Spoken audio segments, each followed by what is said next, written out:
Buen día. El tema que vamos a desarrollar hoy consiste en dos preguntas básicas. La primera pregunta está planteada en qué debo hacer para obtener una buena citología. Y la segunda pregunta está relacionada con el test del virus del papiloma humano, en quién lo debo usar.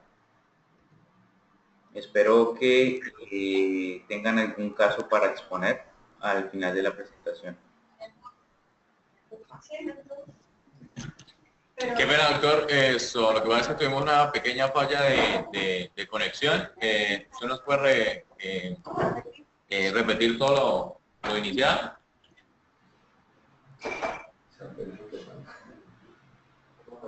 ¿Puedo adelantar con esto? Sí. ¿Así? Avanza.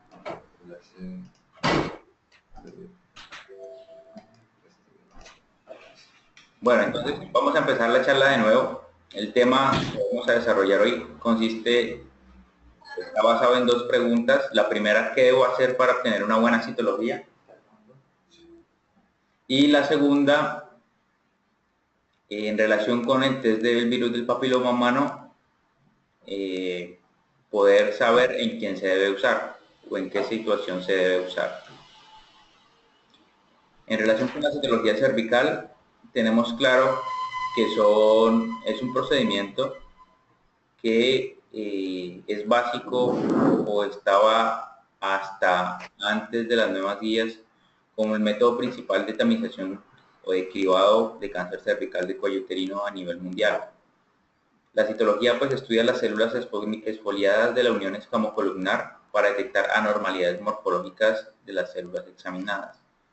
Es el principal método de búsqueda de cáncer de cuello uterino y está planteado desde 1943 por Papa Nicolau, en el cual publicó un trabajo con el título de Diagnóstico de cáncer de cuello uterino mediante prótesis vaginal. Ese fue el primer trabajo en citología que se hizo a nivel mundial. ¿Cuáles son las ventajas de la citología? Pues que es simple, es fácil, reproducible, que no causa dolor o no debería causar dolor, de bajo costo, sin complicaciones y es de una aplicación a toda la población. ¿Qué se puede hacer en la citología? Pues lo principal, la valoración oncológica de las células. Segundo, la valoración microbiológica relacionada con otros componentes o infecciones asociados en la muestra de la citología.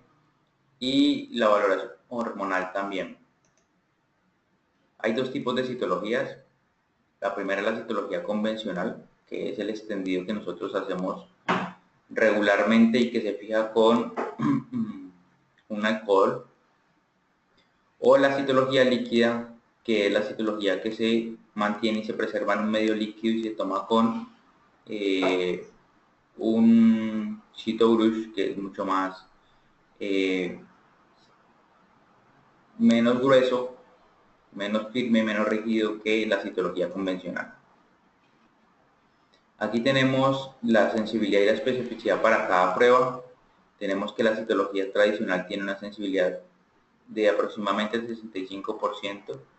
La citología en base líquida está también en ese mismo rango. La especificidad sigue siendo alta para ambas. Y la colposcopia pues es altamente específica en relación con otro procedimiento que se hace posteriormente pues al tener una citología alterada. Tenemos que recordar que la citología siempre se debe hacer de la zona de transformación. Nosotros no podemos enfocarnos en hacer la citología si no podemos estar seguros de que estamos tomando una muestra de la zona de transformación, porque allí es donde origina el cáncer de cervix. El 90% de las lesiones son de la zona de transformación, o sea que ese es el objetivo de la citología, muestrear la zona de transformación. Ese es el punto principal para tener una buena citología y tener un buen resultado y un resultado confiable. Segundo, presencia de células cervicales en el extendido. Indica que más o menos más del 25% o más de 5.000 células endocervicales en el extendido da un indicativo de que la citología es satisfactoria para la evaluación. Entonces, el tener presencia de células endocervicales es el segundo punto en el cual nosotros podemos asegurar de que esa citología es confiable para un diagnóstico. Aquí tenemos el esquema, tenemos en la gráfica la parte endocervical, la unión escamocolumnar y la zona de transformación. La zona de transformación es la zona en la cual hay el cambio de epitelio, pero aquí en esta zona ocurre cambios en las células o metaplasias. Aquí en estas células, en esta zona donde cambian las células, es donde se debe mostrar para una buena citología. No debe realizarse la citología nunca durante la menstruación, obviamente porque va a haber demasiados glóbulos rojos y sangrado que no va a facilitar el diagnóstico por el patólogo. No se debe hacer antes de 3 días de finalizado el último periodo menstrual y 48 horas antes, pues, de lo posible, no haberse realizado duchas vaginales de la paciente, ni tener relaciones sexuales, ni usar tampones, ni jabones o alguna solución o medicamentos intravaginales o tratamientos tópicos 48 horas antes de la toma de la citología. Otras estrategias para la toma de la citología. Cuando tenemos que hacer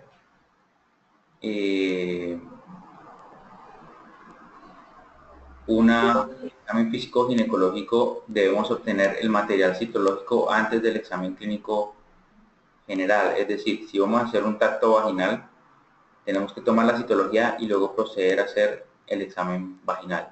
El espéculo siempre se debe hacer la introducción sin ningún lubricante.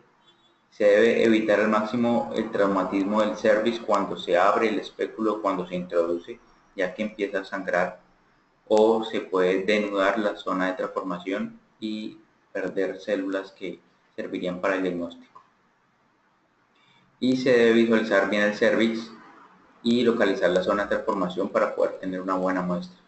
Si la paciente tiene exceso de flujo, pues limpiar con una gasa estéril y proceder a la toma de la muestra. Si la paciente tiene sangrado vaginal recurrente, pues debemos examinar a la paciente. O sea, no podemos decirle que no se puede tomar la citología y venga cuando a ella se le quita el sangrado, porque si ese es el síntoma principal y la señora sangra cada semana, entonces pues lo más probable es que ya no tenga una lesión preneoplásica, sino que tenga un tumor visible. Y he visto casos en los cuales no examinan a la paciente y no se les toma la citología que porque tiene sangrado y la señora ya tiene un tumor. Entonces, pues eso no se puede tolerar. Hay que hacer el examen ginecológico si una paciente lo amerita. Así vaya para citología. Si no lo va a hacer la enfermera o la auxiliar que va a tomar la muestra, por favor pídaselo al médico de que la examine.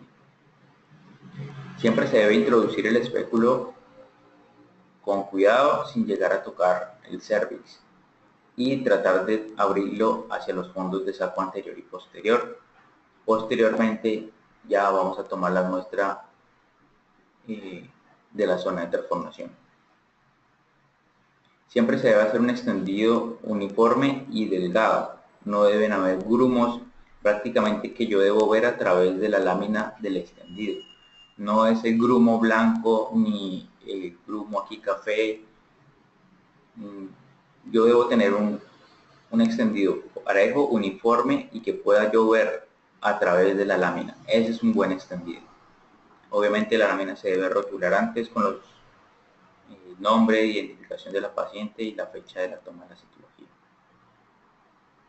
Esta es la ubicación de la espátula. Debe abarcar toda la zona de transformación y la unión escamocolumnar. Y el cepillo debe introducirse completamente hasta que no se visualicen las cerdas hacer una rotación de 360 grados y ya.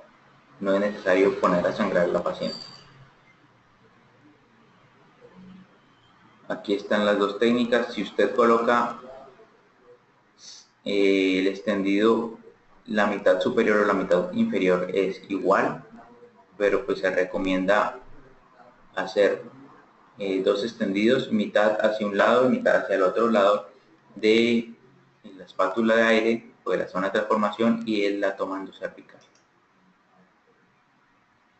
Se extiende la muestra uniformemente, ya sea arriba o abajo o mitad y mitad, y la muestra se debe dejar secar un momento y luego proceder a la fijación de la muestra con una distancia de 15 a 25 centímetros. Esta es una buena técnica para tomar la citología. Teniendo esa buena técnica más las recomendaciones anteriores en relación con la paciente, pues vamos a tener un buen resultado de citología. La tinción de Papa Nicolau pues es un método de tinción policrómico, busca obtener contraste entre el núcleo y citoplasma. Las láminas se fijan y luego van a diferentes tipos de alcohol en diferentes concentraciones, también luego acetona y acilol. Esto hidrata las células para tinción y luego se pueden colorear y poder evaluar la relación núcleo-citoplasma. Tenemos entonces diferentes extendidos. Miren que la relación núcleo-citoplasma de unas células escamocolumnares de la unión de la zona de transformación son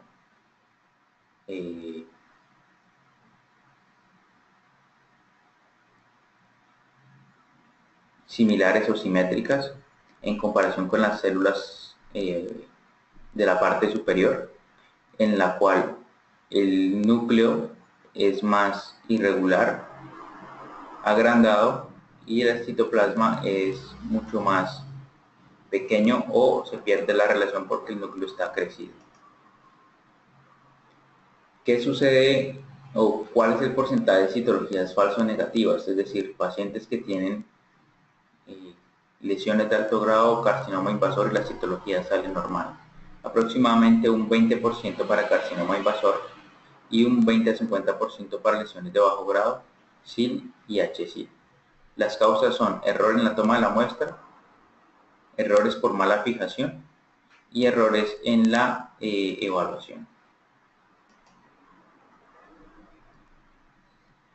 ¿Cuál es la justificación para el tamizaje? Que la incidencia para cáncer de cuello sigue siendo elevada con una tasa de mortalidad de 8 por 100.000.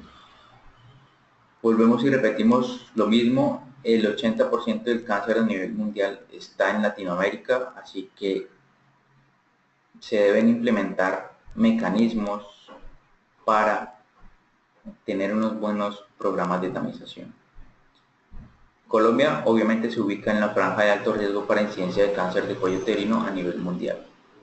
Las estrategias son siempre las básicas: educar a la población, implementación de sistemas de información, es decir, tener en cada sector o en cada hospital o en cada institución un listado de las pacientes que son factibles de tamizar, búsqueda activa de las mujeres si la mujer no acude, entrega oportuna en los resultados de citología y aseguramiento del diagnóstico definitivo y del tratamiento.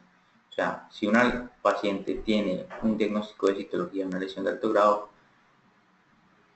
el centro debe en realidad seguir ese caso y determinar cuál fue el diagnóstico definitivo y cuál es el tratamiento que se le está haciendo a esa persona. ¿Cuál es el momento apropiado para iniciar y terminar la tamización de cáncer de cervix?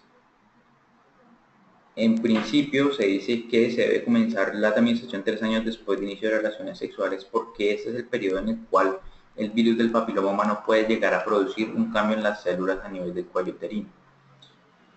Pero en la mayoría de los programas de tamización se inician alrededor de los 21 a 25 años.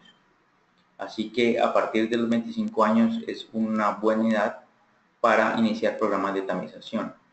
Es muy infrecuente tener cáncer de cervix por debajo de los 25 años. Sí hay casos en los cuales se presentan cáncer de cervix por debajo de los 25 años, pero no es lo común ni lo frecuente. Entonces no se deben cambiar conductas en relación a casos aislados. La tamización debe iniciar por encima de los 25 años o por encima de los 18 años en otras poblaciones, o según el caso específico, si el médico considera de que debe hacerlo, como por ejemplo en una niña que empiece relaciones sexuales a los 15 años y que en 2 años siguientes ya haya tenido 4 parejas, pues es una niña de muy alto riesgo que debe iniciar tamización a los 18 años. Se debe suspender la tamización después de los 69 años, siempre y cuando exista historial de citologías negativas previas.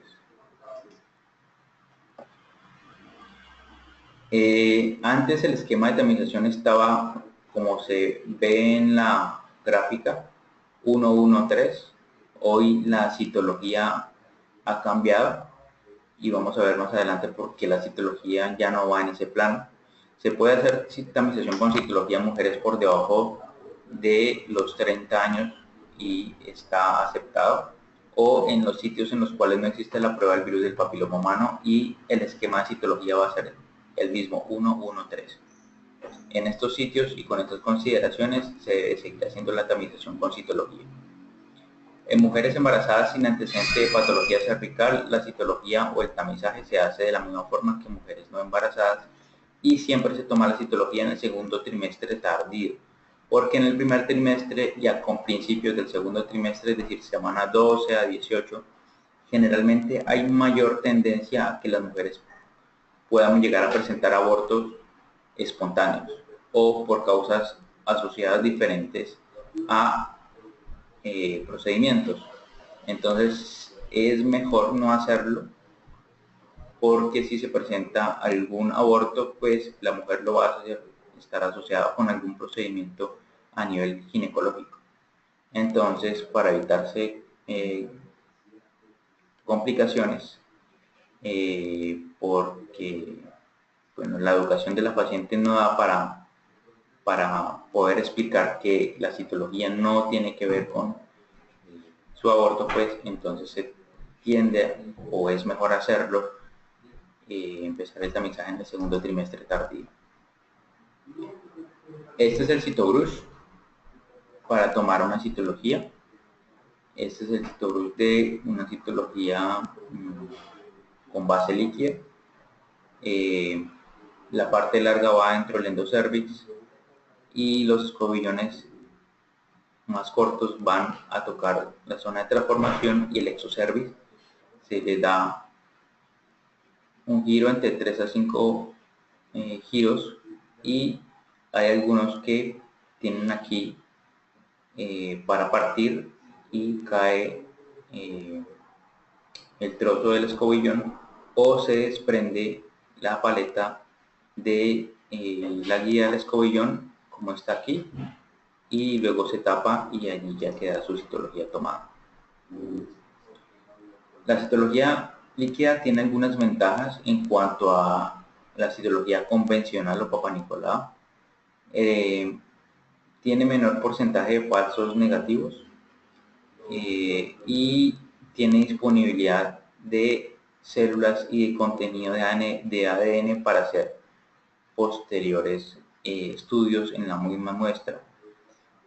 Se fija eficientemente y se recolecta la totalidad de la muestra, que es lo que nos sucede con la citología convencional. La citología líquida obtiene una distribución aleatoria de células anormales para la observación, incrementa la calidad del frotis, pero la sensibilidad sigue siendo básicamente igual a la citología convencional. No disminuye la incidencia ni disminuye la incidencia de cáncer de cervix en comparación con la citología convencional, ni es mejor hacer la citología líquida en comparación con la citología convencional.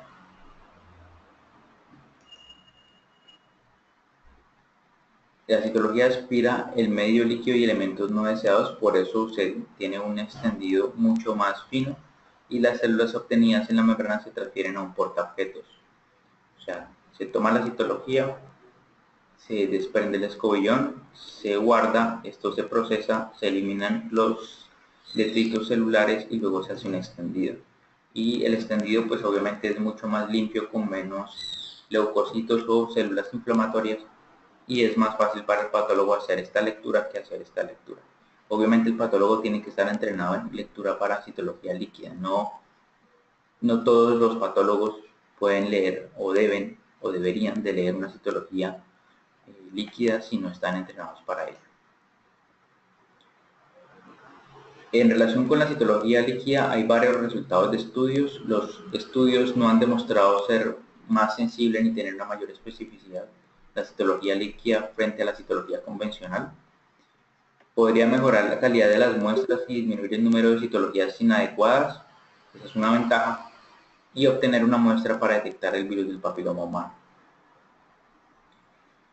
No va a reemplazar la citología convencional, pero actualmente la citología, como les digo, pasa a otra fase dentro de la tamización. Vamos a hablar del virus del papiloma humano, recordemos.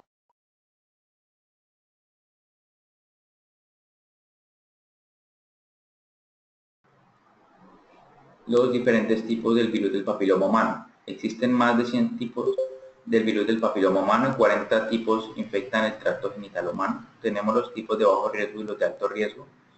Dentro de los de alto riesgo tenemos 70% producen cáncer de cervix, 40% cáncer de vulva, 90% cáncer de ano y cáncer orofaringeo y boca también está asociado con el virus del papiloma humano. Y de bajo riesgo, pues el 90% de verrugas genitales y de papilomatosis respiratoria son producidas por virus de bajo riesgo del papiloma humano.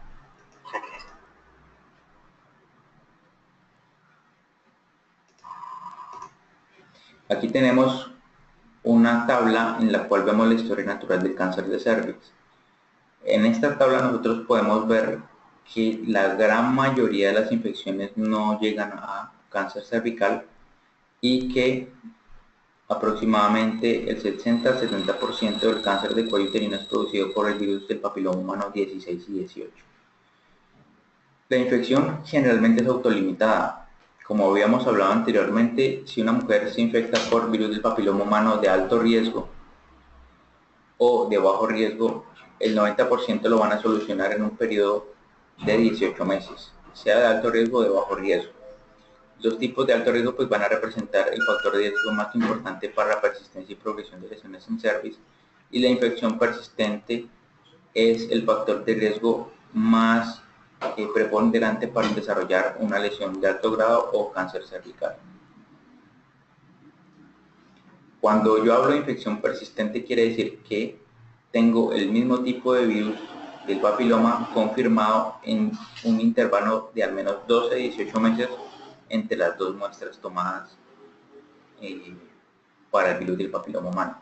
¿Cómo se toma una muestra para el virus del papiloma humano? Esto no se toma ni en sangre ni en otros medios, sino es una citología. Obviamente la citología tiene que ir en base líquida para poder preservar el ADN y poder que sea confirmado en el laboratorio. Entonces una infección persistente es cuando yo tomo un intervalo de 18 meses, dos muestras separadas y confirmo que existe el mismo virus del papiloma humano entre los dos.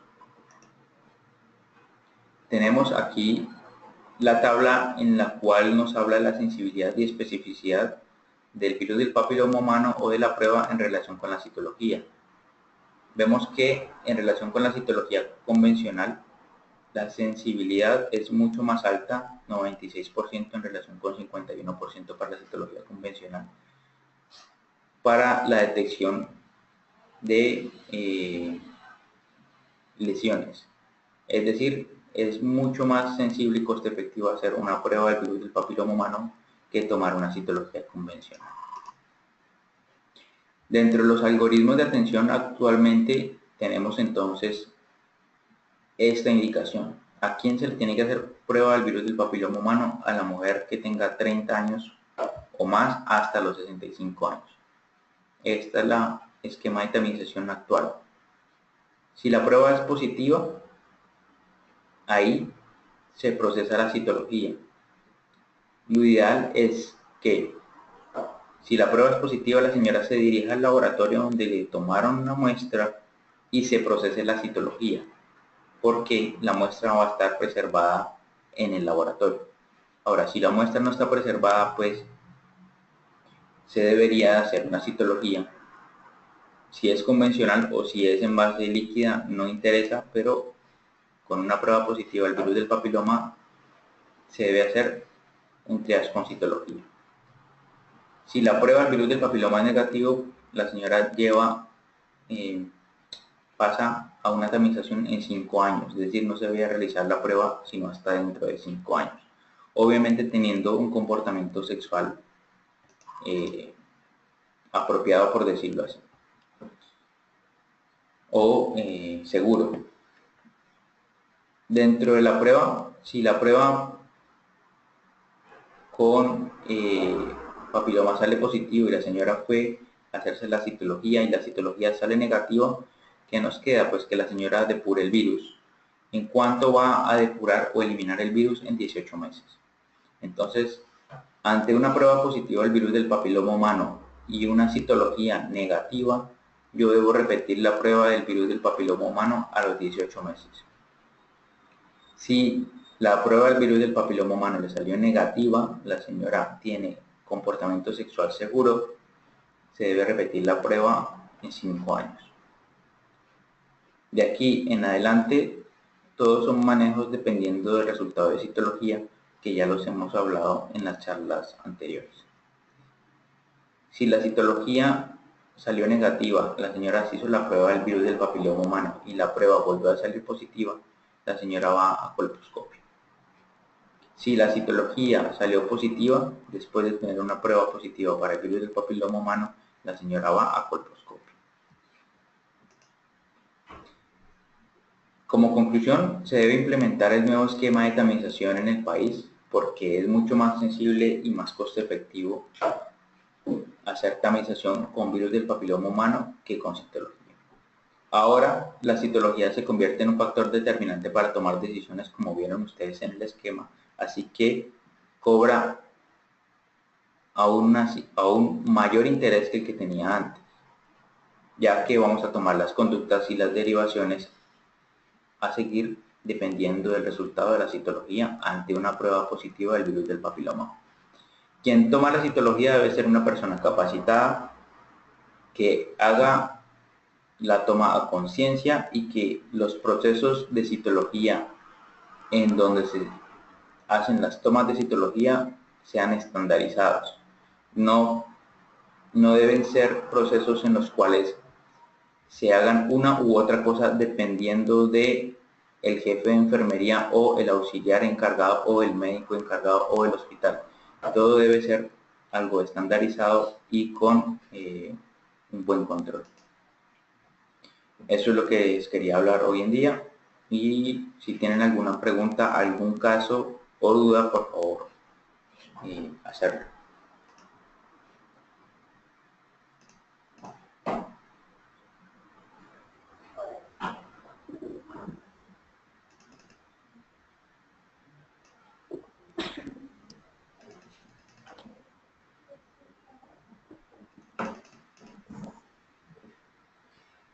Doctor, me estoy pues, si podemos reiterar el tema del VPH, lo que está hablando después de citología líquida.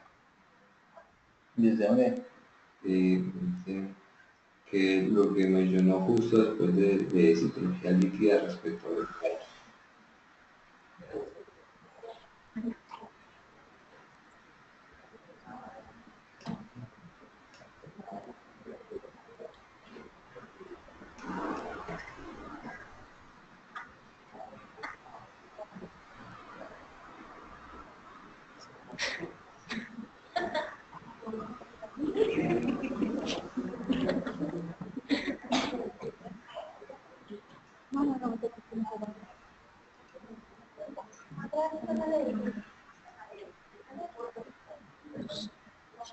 Retomamos porque en Piedecuesta piden que retomemos esta última parte en relación a la historia natural del cáncer de cervix.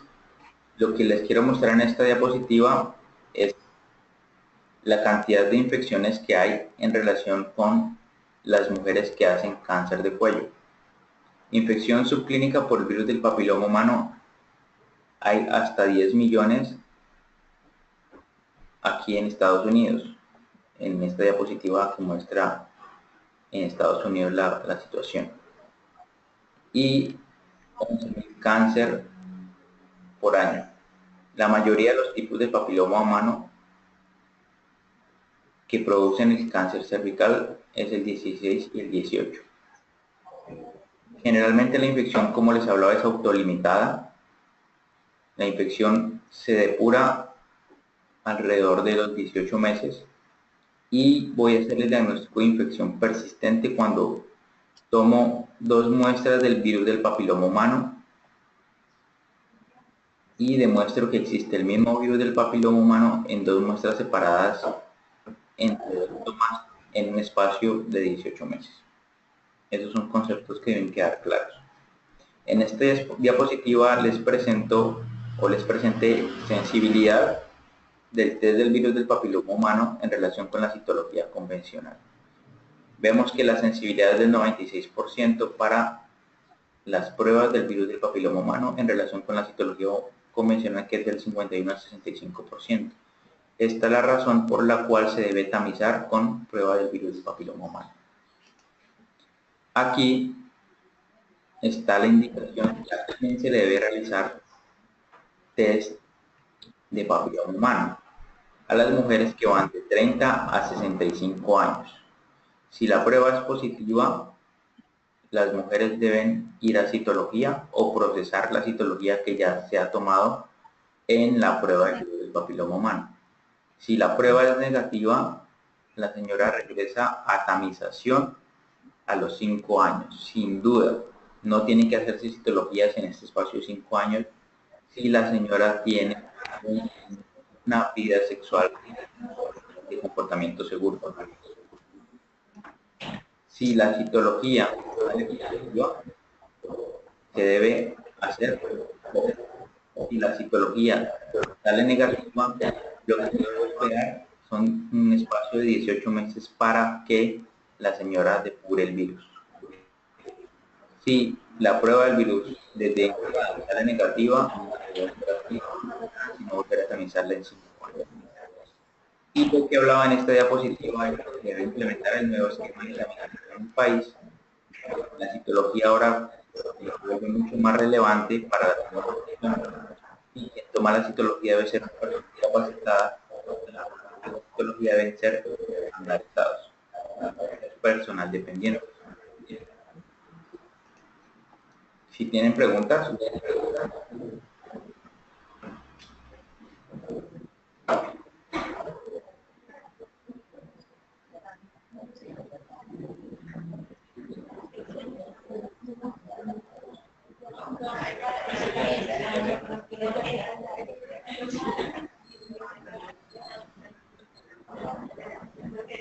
Doctora Polo, ¿alguna pregunta?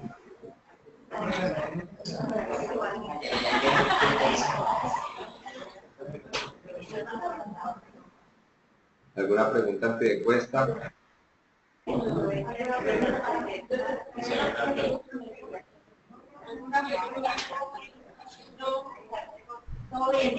Okay. Yo quiero hacerles una pregunta al auditorio. Si tengo una que me llega al consultorio y tiene menos de 30 años, a ella tiene una citología que salió una lesión de alto grado, luego le hicieron una biopsia por colposcopia, salió una lesión de alto grado. Entonces la recomendación del oncólogo y le hacen una conización. Luego de la conización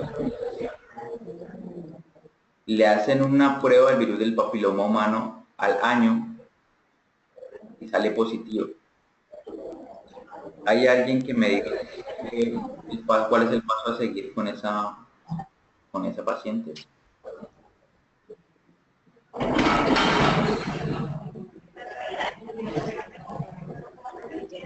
Buenas, por favor, colabora.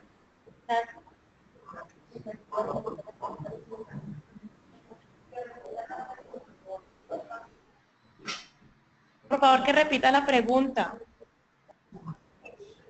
Es una paciente de 28 años que le hicieron una citología que salió de alto grado, la mandaron a colposcopia, biopsia, le hicieron una colposcopia que confirmó una lesión de alto grado en la patología. Le hicieron una conización que fue terapéutica, o sea, el cono quedó sin los márgenes libres. Al año, un médico le manda una prueba del virus del papiloma humano y sale positivo. ¿Cuál es el paso a seguir con este paciente?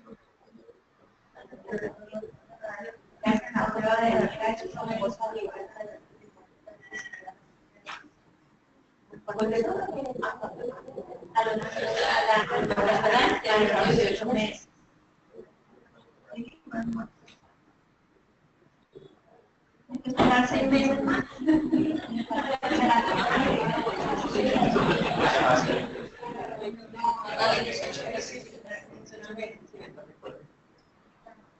Esperar 6 meses más.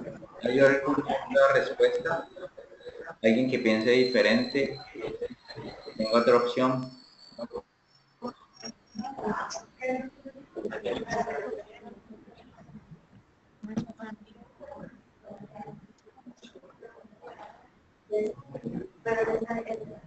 O la van a volver a repetir a ginecología oncológica. Y ya.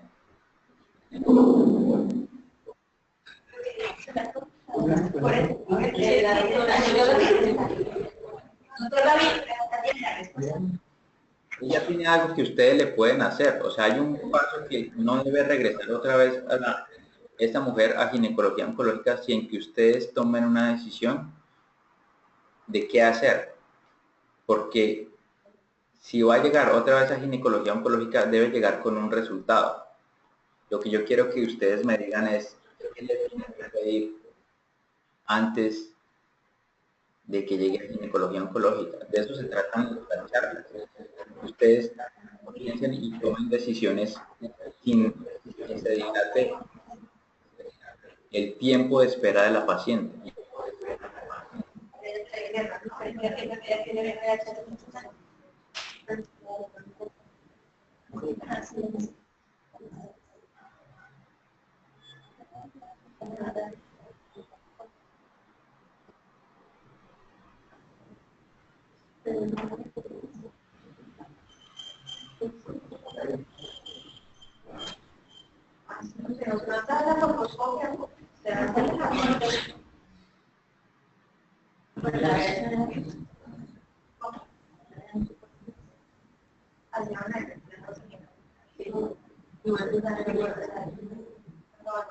Aquí responde Isapolo, el conducto sería hacer citología vaginal, pero como tiene antecedente de lesión de alto grado, lo ideal sería la colposcopia.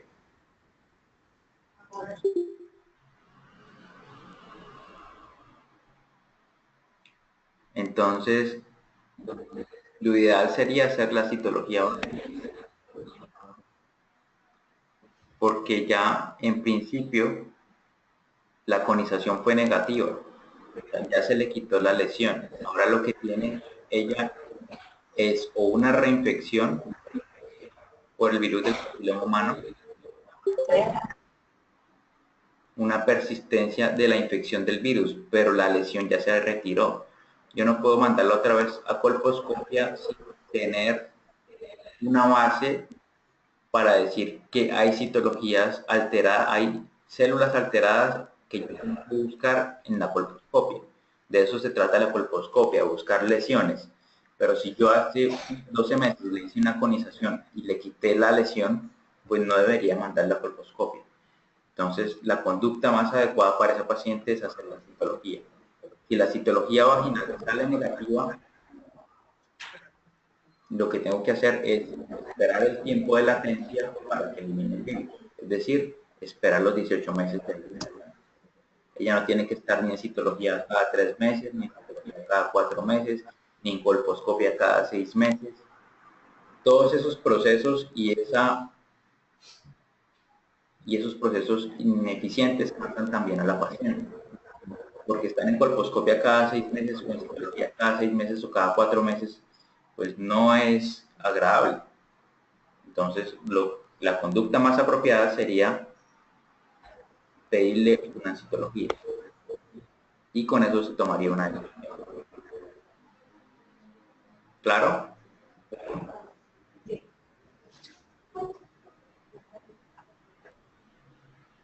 ¿Tienen alguna pregunta? Yo tengo una pregunta. Buenos días. Más que todo es como un caso. Tengo una, ¿sí lo escuchan? Sí. Bueno, tengo una paciente de 47 años. ¿Qué hospital? Hospital Cañaveralejo. Vale. Paciente de 47 años que le mandaron una ADN BPH y decía así, negativo, alto riesgo, negativo, riesgo intermedio, pues detectable otros, pero no, pues no decía cuál eran los otros. Le mandaron una citología que decía NIC1, 47 años, sexualmente activa, la citología de hace un año, su esquema 113 estaba negativa. Entonces, en esa paciente, ¿qué sería lo más conveniente hacer? Si existe duda con el reporte de la técnica de PCR del papiloma, no se debe aceptar. O sea, nosotros en principio no debemos aceptar ni tomar conductas con reportes que hagan laboratorios que no estén estandarizados ni tengan claro cuál es el resultado que deben emitir. Eso como primero. Sí. Pero acá están reportando negativo, digamos, los de alto riesgo, el 16 y el 18, bajo riesgo no detectables, y dicen otros detectables, pero no dicen otros nada. de alto riesgo. No se sabe. Entonces, exacto, lo que yo digo. Primero deberían de pedirle al laboratorio que aclare si son otros de alto riesgo, porque así los informan. O sea, bajo riesgo va en la primera columna o en la primera fila, luego vienen 16 o 18 y luego vienen otros. Los otros quiere decir otros de alto riesgo. O sea, los tipos de alto riesgo que no son 16 y 18. Entonces la señora tiene una infección por un virus de papiloma que no es 16 y que no es 18. O sea, 33, 35 y los otros. Listo. Entonces, en este caso, es repetir el ADN BPH. Entonces, 42 años le mandaron la prueba y se le puso para otros virus de papiloma humano de alto riesgo. ¿Cierto? Le mandaron la citología después de la toma del virus de papiloma. Que no lo entiendo. ¿Qué dice? La señora le tomaron la citología y luego el resultado de la prueba. La citología es un NIC1. Sí. Es un NIC1, entonces ahí yo quedé como con la duda, porque decía otros, pero no me, o sea, y el NIC1 y las citologías previas de ella eran negativas. Entonces, ahí, ¿cómo sería la mejor conducta? ¿Repetir el ADN BPH o al mandar la colposcopia? No, ahí está, ahí tiene muy claro. Es una prueba del virus del papiloma para algo que no es ni 17 ni es 18. Son otros tipos de alto riesgo, pero es alto riesgo. O sea, ya te dio positivo a la prueba. Luego la citología te salió de bajo grado. La conducta es colposcopia. Si la señora tuviera citología negativa, la envía la prueba del papiloma humano a los 18 meses para ver si ya ella eliminó el virus por sí sola. Pero como la citología te hace tienes que enviar la colposcopia.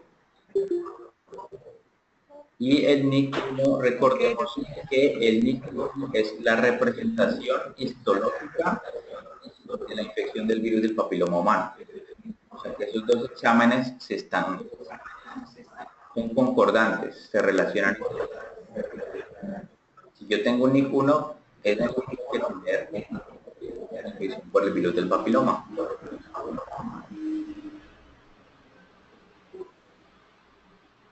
¿Claro? Sí, es claro. Tengo otra pregunta. Sí. Por ejemplo, hay pacientes que son histerectomizadas y dicen que si son de patología benigna, pues no vale la pena hacer la ADN-BPH. Pero hay pacientes que no saben por qué fueron histerectomizadas o tienen antecedentes de malignidad.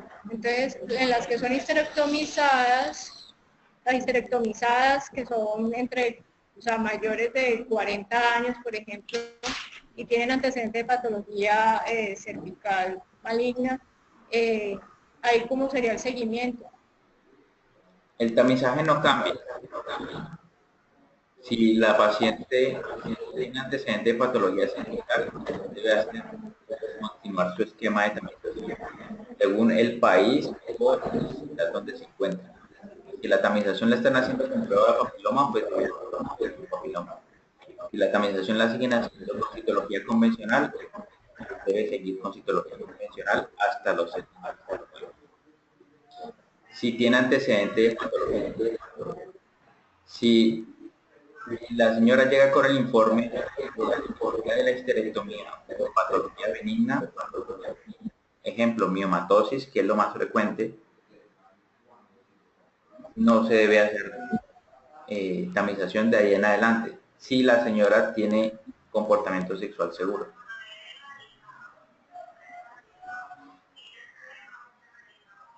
¿Sí? Bueno, muchas gracias. Vale. ¿Alguna pregunta más?